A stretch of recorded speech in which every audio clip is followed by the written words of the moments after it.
Class 12 এর একটি topic নিয়ে চলে এসেছি।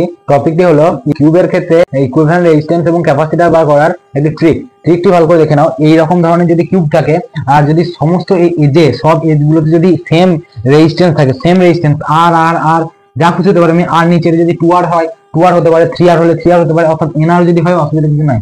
যদি সব ইকুয়াল রেজিস্ট্যান্স থাকে তাহলে এজ ডায়াগ্রামের অ্যাক্রস ইকুইভ্যালেন্ট রেজিস্ট্যান্স বা ফেজ ডায়াগ্রামের অ্যাক্রস ইকুইভ্যালেন্ট রেজিস্ট্যান্স অথবা বডি ডায়াগ্রামের অ্যাক্রস ইকুইভ্যালেন্ট রেজিস্ট্যান্স বার করব কি করে। তো দেখে নাও, ইকুইভ্যালেন্ট রেজিস্ট্যান্স সমান আমি দেখলাম এজ ডায়াগ্রাম প্রথমে, তারপরে ফেজ ডায়াগ্রাম, তারপরে বডি ডায়াগ্রাম। এখানে ই এফ বি এম গুলো লিখে নেবে। তো এবার একটা করে দাগ দিয়ে দাও। দাগ কি হলো, এখানে 1 2 লিখবে, নিচে 1 2, উপরে 3 4, এখানে লিখবে 5 6 5 6। এবার এখানে 7টা এখানে লিখবে 7, আর এগুলো সব আর আর করে অ্যাড করে দেবে, মাল্টিপ্লাই করে দেবে আর আর। এইটা হয়ে গেল নেট রেজিস্ট্যান্স, ইকুইভ্যালেন্ট নেট রেজিস্ট্যান্সের ফর্মুলা। এটা হলো ইকুইভ্যালেন্ট নেট রেজিস্ট্যান্সের ফর্মুলা এই কিউবের ক্ষেত্রে। এজের ক্ষেত্রে এইটা এজের ক্ষেত্রে ইকুইভ্যালেন্ট রেজিস্ট্যান্স কত হবে, এইটা হবে 7R/12 7R/12।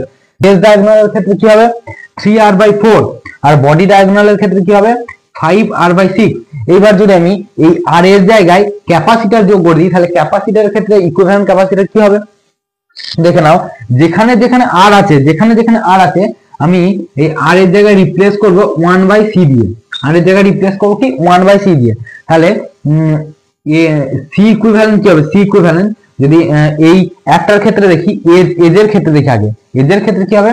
এজের ক্ষেত্রে দেখি আর ইকুইভ্যালেন্ট এজের ক্ষেত্রে কি ছিল, আর ইকুইভ্যালেন্ট দেখো এজের ক্ষেত্রে ছিল 7R/12 ছিল, 7R/12। তাহলে কি বললাম, আর যেখানে থাকবে সেখানে 1/c রিপ্লেস করবে। তাহলে আর ইকুইভ্যালেন্ট সমান 1/c ইকুইভ্যালেন্ট লিখতে পারি। আর 7 ইন্টু 1/c, আর এর জায়গায় 7 ইন্টু 1/c লিখলাম, বাই 12। তাহলে c ইকুইভ্যালেন্ট কি হলো, c ইকুইভ্যালেন্ট হলো 12, উপরে 12 চলে গেল, c উপরে 12c বাই 7। এইটা হয়ে গেল c ইকুইভ্যালেন্ট কিসের ক্ষেত্রে, এটা এজের ক্ষেত্রে হলো, এজের ক্ষেত্রে c ইকুইভ্যালেন্ট হলো। এবার যদি আমি এই এজের আবার ফেজ ডায়াগ্রাম আবার বডি ডায়াগ্রাম সবগুলোর ক্ষেত্রে যদি করি, সি ইকুইভ্যালেন্ট তোমরা নিজেরাই বলতে পারবে। দেখো প্রথমে এজের ক্ষেত্রে, তারপরে ফেসের ক্ষেত্রে, তারপরে বডির ক্ষেত্রে। তাহলে এজের ক্ষেত্রে কি হবে, এই যে এখানে আর এর জায়গায় কি হবে, আর এর জায়গায় 1/c বসিয়ে দেবে, আর এটাকে উল্টিয়ে দেবে।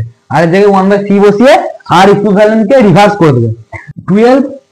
12c, দেখো 12c বাই 7। এটার ক্ষেত্রে কি হবে 4c বাই 3।